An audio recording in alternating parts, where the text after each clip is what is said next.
going on, guys? This is Whiskey Wednesday, episode 7 coming at you. So today's whiskey, of course, we're drinking the Crown Royal again. We don't have the bottle out here. This is the about third episode we drink the Crown Royal on. We'll be changing probably the next 2 or 3 episodes, though. We still got a lot left, but yeah, still got quite a bit left on that. You want to hit on the cigars?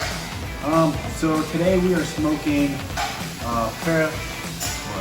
Perdomo Reserve Champagne cigars, their 10th anniversary edition. These are pretty freaking smooth.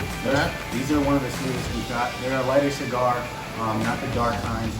So I like it. I mean, we just started, so we'll see what happens towards the end. I'll touch back on it. Not as sweet, but definitely very, very smooth. Yeah. So one big thing, you notice it's the first time John and I are matching today. Mad Viking Beard Co. So what's been really, really cool is we started this for fun, and we have our first kind of official sponsor. So shout out to Mad Viking Beard Co. Got them. We don't have crazy beards right now, Not yet. but we are kind of on the newbie beard stash. We've trimmed it pretty far, so trimmed it pretty good. So we're gonna be letting them grow out a little bit So longer. the issue I've had with trying to grow my beard before is after about this length, I start to look kind of homeless. So now that I got the beard products, the beard oil, the balms, stuff like that, I feel like I'll be able to control it more. So it'll look better as I grow it. Absolutely. I have used beard oils before. These smell great. I will say I've never used a beard balm. I've never had super long beard by any means. So with the beard balm, like this doesn't get too crazy, but like even when I work out and stuff rubs, taking the shirt off, putting the shirt back on, the beard balm keeps it in place all day long. So definitely love that. Usually at this length, it starts to get itchy. I haven't had that issue lately. Also, they do have a cool tattoo balm. He plans on getting more tattoos. I plan on getting more tattoos. So using that balm makes my this tattoo's over a year old. These tattoos are over a year old. Makes my tattoo pop like a brand new. Yeah, they look, And it smells good. they already look good, but they like you said, they pop. So I want to get my left arm done, so we might be switching sides here soon to make sure we got both that in the middle. But this is kind of the first time, like I said, I used that. I've been brushing the beard and everything, and it just keeps it so much more collected. We're wearing masks all day, so hey, having that spread with your face, it smells a lot nicer throughout the day than smelling your breath all day. And we get a chance to let our beards grow a little bit. That too. Wearing the mask. And it keeps it comfortable all day long. Because that's the day I forgot to put beard oil or the beard balm on, beard balm, I know it was so much more itchy and it bothers me all day long. It's so much more comfortable with the mask on, but also it looks better when the mask is off all day long as well. Question: does your girlfriend like your beard? My girlfriend does not like my beard, but she's learning to accept it. My girlfriend is the reason I'm growing my beard. She loves it. I don't know why. Hopefully I can get my girlfriend to start loving it. Eventually. Love-hate relationship. With his beard balm, maybe. Hey, if she starts kissing up on me, it smells better. Win-win. So getting into it today, we're going, of course, over country. Opening, Florida is one of the kind of first states going on that is reopening, but we're seeing a lot of interesting and crazy things going on. How to create your meal plan based off your macros, how to stay consistent on that, how to get more tone or more definition. When people come to us, that's what they're asking when your trainer's here versus what you're kind of saying, and how do we help get you to that goal. And then we're gonna end with, once you reach your fitness goals, what do you do from there? So let's get right into it. All right. So, country opening. What's your first thought? Holy crap. As a company, we broke records yesterday. We broke check-in records, we broke membership records, records that we never thought those clubs were going to see. It was insane. I know you were there a little bit later than I was. You see anything different at night? Pretty consistent throughout the day. Day one, busy. Like our gym specifically opens up at 5 a.m. on Monday. Our front desk guy was there by 4:30. He said there was a line at the door at 4:30. So what I saw yesterday was a lot of the gym rats. So people that consistently go to the gym, they were ready to get back to it after being out for 2 months. So those other gyms that aren't open yet, those guys were coming to us. Not so much the people that aren't the gym rats, like the more casual gym goers. Those people I feel are staying out of the gym longer until it's more comfortable. But the guys who are after it, the girls who are after it, you know, they were there. They were there ready to go. We've definitely seen that. We have a lot of people coming from other gyms too, because for some reason other gyms haven't opened up yet. So if you're in Florida, in Tampa, go to Crunch if you're looking for a gym. We haven't seen any other gyms open up. I've heard estimates from next month to not 2 months or 3 months. We have seen Powerhouse open up. They were ready to go. Clubs like UFit, LA Fitness, I think it's because of their employees. They weren't paying their employees while they were closed down. So when they're ready to get back to it, they had to train, they had to prep, they had to clean everything. And the governor telling us on Friday doesn't give us enough time to open on Monday for them clubs when we've been working the whole 2 months to be ready for this day. We only had a 3-day notice, so they're probably kind of scrambling right there, as well as like they don't have necessarily employees. They couldn't call their employees and say, "Hey, see you in 3 days." So there's a lot of that going on right now. So it's been crazy for us on the membership side. It's been crazy for us, especially the first day. The first day we saw those record numbers. Today we started seeing people kind of go back into their normal routines a little bit more. We saw the gym flow a lot slower down. People realizing that people are comfortable going back to the gym. That might have been because everyone went so hard day one that they're sore today. So it was a lot slower today than it was yesterday for sure. Which is a good point. Don't necessarily jump right back into it super hard. Go back into it pretty easy. Allow your body to adapt back to it. So let's go to the next one. How do you create a meal plan based off of your macros? Okay, so let's say you've done the first step, you've got your macros in place, you know what your specific macros are for your goals, whether it's the bulk or the cut. What you want to do is to create a meal plan based off the macros that you have so it can make you more consistent throughout the day. Absolutely. One of the big things is pre-track out your day, maybe the night before, play with some of the numbers, and then split kind of your macros evenly throughout the day. So split your proteins up pretty equally throughout the meals. We know some of them are going to be a little bit different, but then try and keep your meals pretty similar as the week goes along. You might do different foods the next week or following weeks. Most people are lifestyle clients, whereas John's probably a little more rigid. I'm probably a little more loose with the foods I eat, where I'm still trying to be strict on my macros, but I might change up my foods more frequently. So I know my breakfasts are pretty much going to be pretty similar for a week at a time. My lunches and dinners are going to be pretty similar, and then my snacks I'm going to keep similar, just so I don't have to kind of like plug and play all day long and be stressed about that. I know on Tuesday I'm going to go in eating pretty much the same thing as Monday, so I can pre-track it. If anything changes, I just change that individual thing. Yeah, I guess we go. Most of your meals, you want to have a protein source, a carb source, and a vegetable. That's what, let's say you do 4 meals a day, you're going to split up your protein, fats, and carbs throughout those 4 meals. Whatever works for you. I like to prioritize my nutrition that's around my training. So as long as I'm getting those pre-workout and post-workout meals, for me specifically, lifestyle clients may be a little bit different, but as a bodybuilder, that's what we like to do. If you didn't catch what John said, he didn't say the third macro being fats. He said proteins, carbs, and vegetables. Your fats typically accompany your proteins. So usually you don't necessarily have to worry about those as much. Lifestyle clients, they especially take care of those. John still tracks his, of course, but your vegetables, you're not going to focus on as much, but what you want to focus on is if you say proteins, carbs, and fats, kind of leave out the vegetables. If you're already going to get your proteins in with your fats in with your protein, then you can focus, instead of fats, on the vegetables more. It's still going to be tracked, it's still going to be managed, but that's why he's saying proteins, carbs, and vegetables, not as much with fats. It's also easy to throw in fats with like throwing some butter if you need to catch up on fats. That's where I get most of my fats from the eggs. Yep. And my meats, of course. So if you wanted to tone up, get some more definition, what does that kind of look like? What kind of do you hear as a trainer when they say they want to tone up or they want to lose some fat? Okay, so a lot of people come in, I ask them what their goal is, they want to tone up, they want to be more defined. The thing about muscle definition is you have to have muscles to have definition.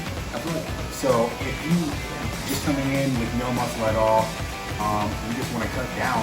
When you cut down, you're not going to have any definition. You're just going to be skin and bone at that point. So you want to build up that muscle. That's the reason that we work out, to look good, to feel good.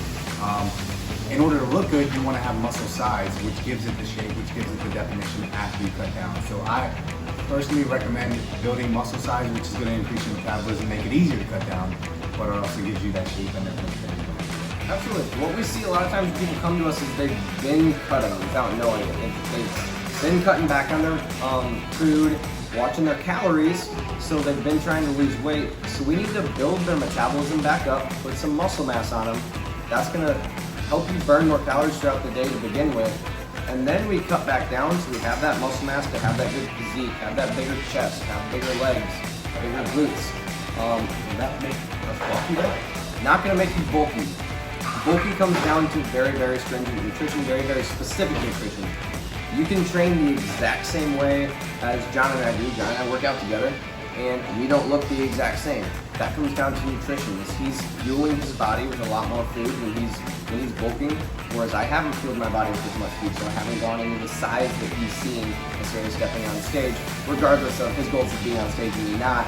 It's the reason he looks the way he does is because of his nutrition, even if we train the exact same way. So especially, we like to break that down because females, when we say that, they also start to think that they're going to be bulky. And even though you said you're not necessarily going to be bulky, girls typically want to have tone-defined arms, and they don't want to have super skinny arms per se. They want to have bigger glutes, bigger legs, things like that. You have to have that muscle there if you want that figure, that hourglass figure. Yeah, most girls. Absolutely. So you got to put some muscle on the body first, and then cut that fat back off by doing a cut. Absolutely. All right. Okay, then our last topic. Yep. What do you do when you hit your goal? So when you hit your goal's probably gonna change. It's gonna change. The three ways that you're gonna go is you're either gonna want to go from a cut. You wanted to cut down, get a figure, get that definition in, toned up like we were just talking about, and then you're gonna go back into a bulk. In your bulk, you're gonna put body fat back on, you're gonna put muscle on. You can mitigate that, and you slowly walk your calories up to make sure that you see that and mitigate the fat gain. Once you're done with the bulk, like when I reached my goal weight, I switched it back into a cut. I'm cutting down now to see what I've built. I have a new goal of 6% body fat, not a goal weight. Once I hit that body fat level, I'm back into a bulk. I'm gonna try and bulk up higher than what I was at on the last one. As my goal, I want to get on stage looking the best as I can. So that's not a body fat percentage, that's not a certain weight, that's just a look.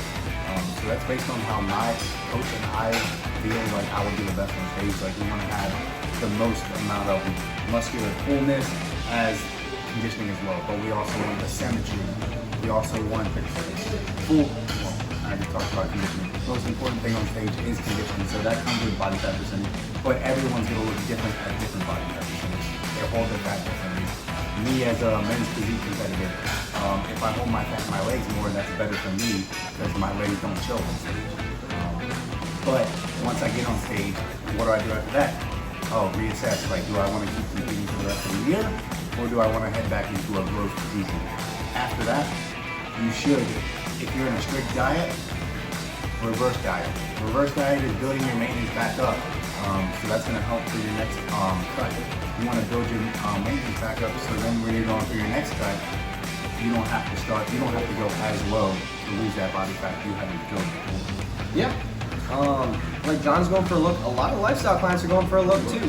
Majority of people, regardless of what they say, are going for a specific look. They kind of associate a number on the scale with a look. And so as trainers, we slowly try and change the mindset to let's go for that look. Let's go for how you want your clothes to feel, how you want to feel physically, the strength that you want to have. We want to get you there, and we want you to learn to associate that look instead of the goal weight. And that's why I'm initially putting mine at 6%. I'm giving it a number. I want to see where I look there. I might cut down a little farther, and then we're getting back into a bulk. Once I hit the look I want to hit too. He's going on stage. He wants to try to get me on stage. But yeah, so with my clients, I usually go, they tell me a certain weight they want to get to. I set short-term goals with a smaller or a higher weight, if they're cutting a higher weight, and say, when we get to this weight, we're going to reassess. See how you look, how you feel, what you want to do from there. I don't just go, let's say they're at 220 and their goal weight is to get to 140. I don't say, all right, we're just going to go to 140, let's go. No, I say, hey, let's cut 10 pounds at a time. Let's reassess each 10 pounds. Hey, what's your new goal weight? What's your new goal weight? Somebody at 220 might get to 180 and they're happy with how they feel, how they look. So they want to just build strength or something. So it's all dependent on you and how you feel. Now, we still use numbers as trainers. So we say, let's get to 175, evaluate how we like there. We want you to evaluate based off how you look, how you feel. We have to give numbers so we can say, okay, we're making progress. That's how we make sure we're making progress. And then we can change up our techniques with you to make sure you're seeing that progress. If you're seeing it, or we hit a stall, where's the stall happening? Things like that too. So one of the questions we ask when we do a kickoff training session with our clients, we ask their goal weight. Yeah, how much do you want to lose? But after we ask that, when was the last time you were at that weight? How did you feel at that weight? How did you perform at that weight? How old were you? Stuff like that to see why they want to get to that weight and what we can change in their mindset. yeah. A lot of times people are saying, I want to get back to 120, I want to get back to 150. You might have felt like shit at 150 or 120, but for some reason you associate that number, like you were kind of already saying. Oh, I look so good. You're looking at pictures from when you were in high school, but you don't realize that you put on muscle since then. Yeah, you put out a lot of Body muscle. change since then. 120 is not going to be realistic, but you're going to look damn good at 130. Things like that can happen. So we constantly see how you're feeling throughout the process. That's today's episode. I want to kind of bring attention to, we got a lot of noise going on around us, behind us especially. College town, summer break. College town summer break, but we didn't want to not do the episode because of that. Is a lot of you guys are in states that aren't opened yet, or you're in Florida, Tampa, and things are starting to open. It is chaotic. Get ready for that, because whatever game plan that you go in, we're both in the military. We've been trained that like the game plan that you go in with is just like we know it's going to change. Our goals are still the same, but we're going to have to change the plan as we go along, and shit's going to happen. Shit's going to roll downhill, and you're going to have to roll through some punches, which is exactly what we're doing right now. We're rolling through some punches with some noise, especially behind us, people in the pool playing music, things like that. So this is the perfect opportunity. We didn't think that it would be good to reschedule it or anything. We wanted to make sure that We get them out on Wednesdays. we show you. We get them out on Wednesdays, and it's the calm before the storm if you haven't gone back to work yet. Make sure you guys are connecting with us on social media. John at official JD Fit, and me at JakeBlock_fitness on Instagram. And then if you got anything out of this episode, we do ask that you like it. We do ask that you subscribe to our show so you're getting updates every time we come out with a new episode, which will be every Wednesday. We're going to continue to do this, even though we're going back to work now. And if you got something out of it and you feel that one of your friends could benefit, we ask that you pay it forward to us and then help your friend out by sharing it with your friend or family so that they can learn some too and they can help hit their fitness goals as well. Want to give another big shout out to Mad Viking for helping us out. And last thing, if your gyms are reopening and you're unsure of your plan, hit us up. We offer coaching. We can give you details and suggestions on nutrition to reach your goals. Especially summer's coming up soon. A lot of the northern states, summer's still a couple weeks away. We're embracing summer full effect. 80s and 90s down here. Beaches are crowded on the weekends especially. But if you're trying to get ready for your summer body, there's about 6 weeks left until July, so that gives us time to reach your goals. Absolutely. So we are both taking in-person clients. We are both taking online clients. So if you're in the local area, come see us at Crunch Tampa Palms. We'll hook you up with a session on the house from us that we're gonna pay for. Get you guys covered to help you get into fitness or help you get over those plateaus, help you continue your fitness journey if you have already started it. We know a lot of new people are coming into the fitness world and don't know where to start, but because of the virus and everything going on, there's so much more attention going into health and fitness because that's one of the main defenses for the virus. So come see us at Crunch Gym Palms. If you're farther away, hit us up. We're both taking online clients as well. We're taking a little more excess than we probably typically do because we know there's a lot more need out there and there's a lot less trainers out there than when this started. So make sure you reach out, hit us up, and whether it's online or in person, we'll welcome you with open arms. And even if you only have a few questions and worries, I'm glad to help anyone. I can answer your questions, just shoot me a DM. Even if you don't need or want coaching, can't afford it, just questions are answered. And if you're lucky, maybe we'll feature your question on here and give you a shout out. Boom. See you guys.